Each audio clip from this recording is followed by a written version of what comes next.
இங்கே ஒரு நல்ல நோக்கத்தோடு பெண்ணுரிமை, பெண் கல்வி, பெண்களுக்கு பாதுகாப்பு எல்லா வகையிலும் சரிபாதியாக இருக்கின்ற, என்ன சொல்லப்போனால் படிப்பில் அவர்கள்தான் முதன்மையாக இருக்கிறார்கள், ஆண்கள் பின்னாலே இருக்கிறார்கள். அதே மாதிரி தொழில் செய்வதிலே கூட அவர்கள் இன்னும் முன்னுக்கு வந்து கொண்டிருக்கிறார்கள். அதனாலே படிப்பிலே அவர்கள் முதன்மையாக வருகிறார்கள். இந்த 10.5 சாதிவாரி கணக்கெடுப்பு, இதை நம்முடைய தமிழக முதல்வர் அவர்கள் செய்ய வேண்டும், உடனடியாக செய்ய வேண்டும் என்று இந்த நேரத்தில் அவருக்கு கோரிக்கை விடுக்கிறேன்.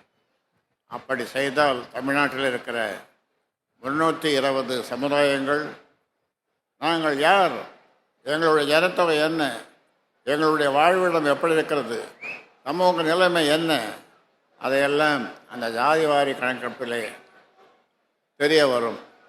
அதை செய்ய தமிழக முதல்வர் ஏன் தயங்க வேண்டும்? அவருக்கு ஆலோசகர்களாக இருக்கிறவர்கள் இதை அவருக்கு சொல்ல வேண்டும் என்று இந்த நேரத்தில் கேட்டுக்கொள்ளுகின்றேன். அதன் மூலமாக மிக பிற்படுத்தப்பட்டோருக்கு 20% கலைஞர் அவர்கள், என்னுடைய அருமை நண்பர் கலைஞர் அவர்கள் கொடுத்தார்கள். 108 சமுதாயங்கள் பயன்பெற்றன. இப்பொழுது நீங்கள் ஒரு தந்தையை மிஞ்சிய தனையனாக நீங்கள் இந்த சாதிவாரி கணக்கெடுப்பை ஏன் எடுக்கக்கூடாது?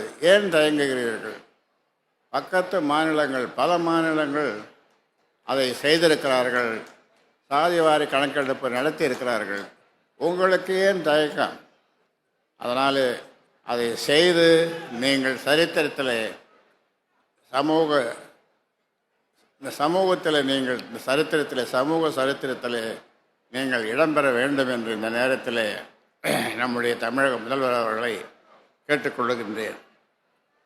இந்த 10.5க்காக மிகப்பெரிய போராட்டம், தமிழ்நாடே அதிர்கின்ற அளவுக்கு அந்த 7 நாள் சாலை மறியல் போன்று அதைவிட பிரம்மாண்டமாக செய்வதற்கு நாங்கள் தயாராக இருக்கின்றோம். எங்களை அந்த அளவிற்கு நீங்கள் கொண்டு செல்லாதீர்கள். ஏனென்றால் தமிழ்நாடு தாங்காது. நாங்கள் அப்படிப்பட்ட ஒரு போராட்டத்தை செய்தால் தமிழ்நாடு தாங்காது. அதனால் மக்கள் பாதிக்கப்படுவார்கள் என்பதை நாங்கள் உணர்வோம். ஆனாலும் ஒரே ஒரு தீர்மானத்திலே, அரசு தீர்மானத்திலே சாதிவாரி கணக்கெடுப்பு உடனடியாக நாங்கள் நடத்துவோம் என்று நீங்கள் அறிவியுங்கள் என்று தமிழக முதல்வரை அன்போடு கேட்டுக்கொள்கின்றேன்.